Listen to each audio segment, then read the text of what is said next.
दोस्तों, अमेरिका और ईरान के बीच तनाव लगातार बढ़ता जा रहा है और हालात अब और भी ज्यादा गंभीर होते दिखाई दे रहे हैं। कुछ दिन पहले डोनाल्ड ट्रंप ने बयान दिया था कि जरूरत पड़ी तो अमेरिका ईरान में अपनी सेना उतार सकता है। ट्रंप के इस बयान पर ईरान ने तीखी प्रतिक्रिया दी थी। ईरानी अधिकारियों ने कहा था कि अगर अमेरिकी सैनिक ईरान की जमीन पर आए तो उनका स्वागत नहीं बल्कि उनका अंत तय होगा। अब इस टकराव के बीच ईरान की तरफ से एक बड़ा दावा किया गया है। ईरान का कहना है कि अमेरिका ने गुप्त रूप से अपने सैनिक ईरान में उतारे थे, लेकिन ईरानी सेना की कार्रवाई के बाद उन सैनिकों को आत्मसमर्पण करना पड़ा है। ईरान ने यह भी दावा किया है कि उसने कई अमेरिकी सैनिकों को बंदी बना लिया है। हालांकि अमेरिका अब तक इस दावे को स्वीकार करने से इनकार कर रहा है। वॉशिंगटन की ओर से अभी तक कोई भी आधिकारिक पुष्टि नहीं की गई है, लेकिन इन खबरों के सामने आने के बाद दोनों देशों के बीच तनाव और भी ज्यादा बढ़ गया है। इसी बीच खबरें ये भी हैं कि राष्ट्रपति ट्रंप अब इस पूरे घटनाक्रम के बाद अपने स्पेशल कमांडो को ईरान भेजने की तैयारी कर रहे हैं। अगर ऐसा होता है दोस्तों, तो मिडिल ईस्ट में ये टकराव और भी ज्यादा खतरनाक मोड़ ले सकता है। और आज अपनी इस स्पेशल रिपोर्ट में हम इसी बढ़ते टकराव और इसके पीछे की पूरी कहानी पर करेंगे बात। नमस्कार, मैं आकांक्षा और आप देखना शुरू कर चुके 4 PM न्यूज नेटवर्क। दोस्तों, अमेरिका और ईरान के बीच जारी टकराव अब 9वें दिन में प्रवेश कर चुका है।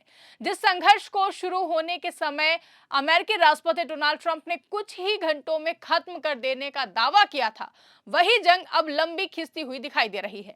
शुरुआत में कहा गया था कि अमेरिका की सैन्य ताकत इतनी भारी है कि ईरान ज्यादा देर टिक नहीं पाएगा, लेकिन अब हालात बिल्कुल अलग ही नजर आ रहे हैं।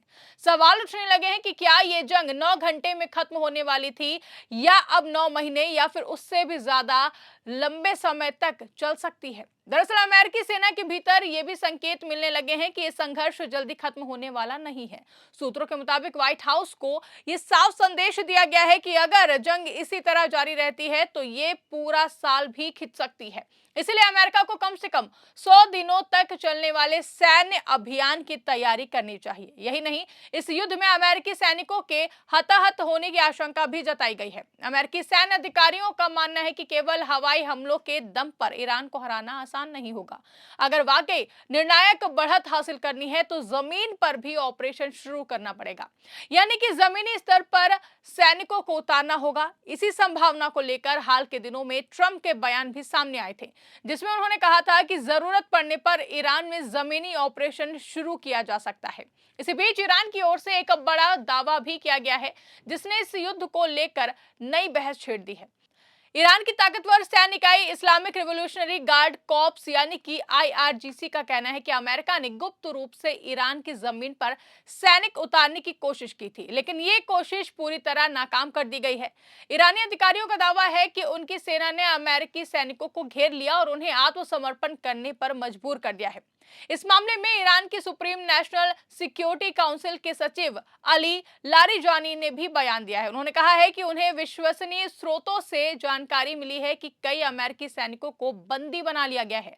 लारिजानी का कहना है कि अमेरिका इस सच्चाई को स्वीकार नहीं करेगा और दुनिया के सामने एक अलग कहानी पेश करने की कोशिश करेगा। उनका आरोप है कि वॉशिंगटन धीरे धीरे अपने सैनिकों को मारे जाने की संख्या बढ़ाकर बताएगा। पहले कहा जाएगा कि कुछ सैनिक जंग में मारे गए, फिर किसी दुर्घटना का हवाला दिया जाएगा और फिर धीरे धीरे मौतों की संख्या बढ़ती चली जाएगी। लेकिन असली वजह यह नहीं बताई जाएगी कि कुछ सैनिकों को जिंदा पकड़ लिया गया था या उन्होंने सरेंडर कर दिया था।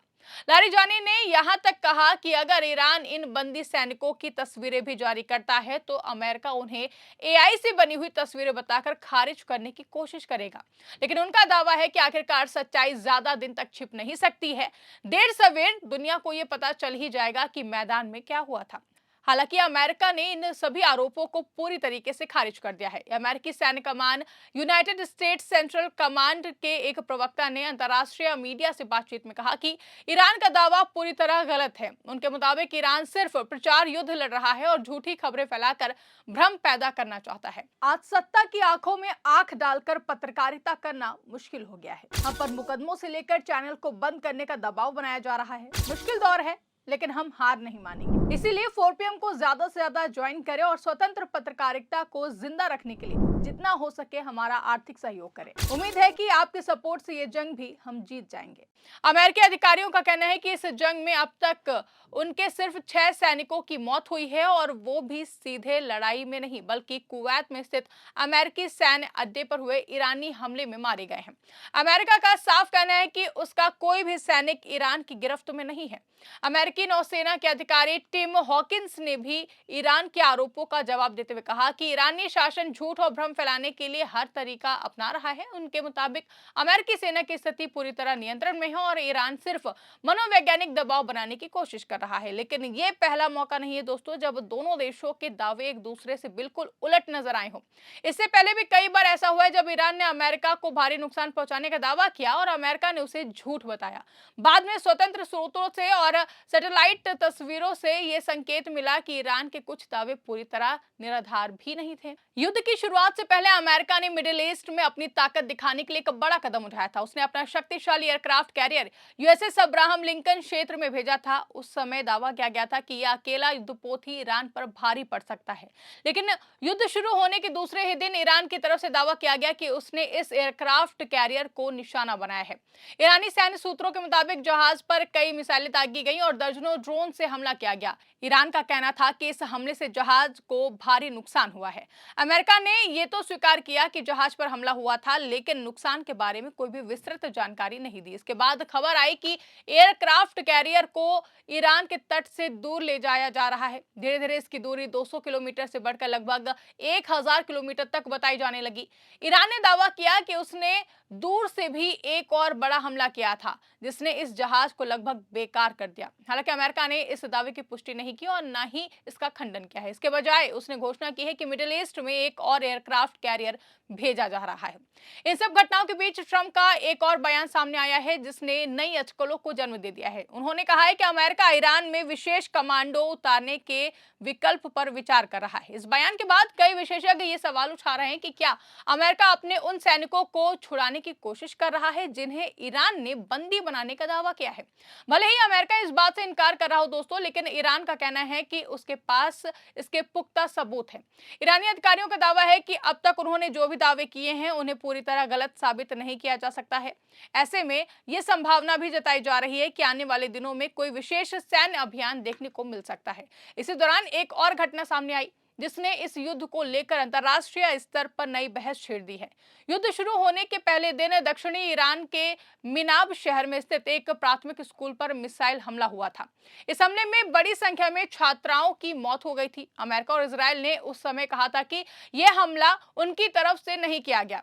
उनका दावा था कि ईरान ने खुद अपने इलाके में यह हमला किया ताकि दुनिया की सहानुभूति हासिल की जा सके। ट्रंप ने भी इसी तरह का बयान दिया था और कहा था कि उन्होंने खुद वीडियो देखे हैं जिनमें ईरान अपने ही स्कूल पर बम गिरा रहा है। लेकिन बाद में एक अंतर्राष्ट्रीय मीडिया रिपोर्ट में दावा किया गया कि उस हमले में इस्तेमाल की गई मिसाइल अमेरिकी थी। रिपोर्ट के मुताबिक तकनीकी विश्लेषण से यह संकेत मिला कि हमला बाहर से किया गया था। इस रिपोर्ट के बाद पूरे मामले पर नई बहस शुरू हो गई। इस घटनाक्रम ने ट्रंप प्रशासन की विश्वसनीयता पर भी सवाल खड़े कर दिए थे। आलोचकों का कहना था कि युद्ध शुरू होने के बाद से लगातार विरोधाभासी बयान सामने आ रहे हैं। शुरुआत में कहा गया था कि यह संघर्ष बहुत छोटा होगा, लेकिन अब खुद अमेरिकी सेना मान रही है कि यह लंबे समय तक चल सकता है। इसके अलावा आम नागरिकों पर पड़ने वाले प्रभाव को लेकर भी चिंता बढ़ती जा रही है। हाल ही में खबरें आई थी कि ईरान की जल आपूर्ति व्यवस्था को निशाना बनाने की कोशिश की गई है। अगर ये सही है तो इससे लाखों आम लोगों की जिंदगी प्रभावित हो सकती है। यही वजह है कि अब ये सवाल भी उठ रहा है कि क्या ये युद्ध सिर्फ सैन्य संघर्ष रह गया है या फिर इसका असर आम जनता तक पहुंच चुका है। ईरान के भीतर अमेरिका के खिलाफ गुस्सा लगातार बढ़ रहा है और वहां की जनता इसे अपने देश के खिलाफ बाहरी हमला मान रही है। कई विश्लेषकों का मानना है कि इस माहौल में अमेरिका के लिए सैन्य जीत हासिल करना और भी ज्यादा मुश्किल हो सकता है। इतिहास बताता है कि जब किसी देश की जनता पूरी तरह एकजुट हो जाती है तो बाहरी ताकत के लिए वहां लंबे समय तक टिके रहना बेहद कठिन हो जाता है। यानी 9 दिन पहले शुरू हुआ यह संघर्ष अब एक जटिल और लंबा युद्ध बनता जा रहा है। अमेरिका और ईरान दोनों अपने अपने दावे कर रहे हैं, लेकिन सच्चाई क्या है ये धीरे धीरे ही सामने आएगी। फिलहाल इतना तो जरूर साफ है कि जिस जंग को कुछ घंटों की लड़ाई बताया जा रहा था वो अब वैश्विक राजनीति के सबसे बड़े संकटों में से एक बन चुकी है। फिलहाल के लिए दोस्तों इस खबर में बस इतना ही। अगर खबर पसंद आई हो तो इसको ज्यादा से ज्यादा लाइक और शेयर करना ना भूलें। चैनल पर नए हैं तो चैनल को सब्सक्राइब जरूर कर लें और देखते रहिए 4 PM न्यूज नेटवर्क।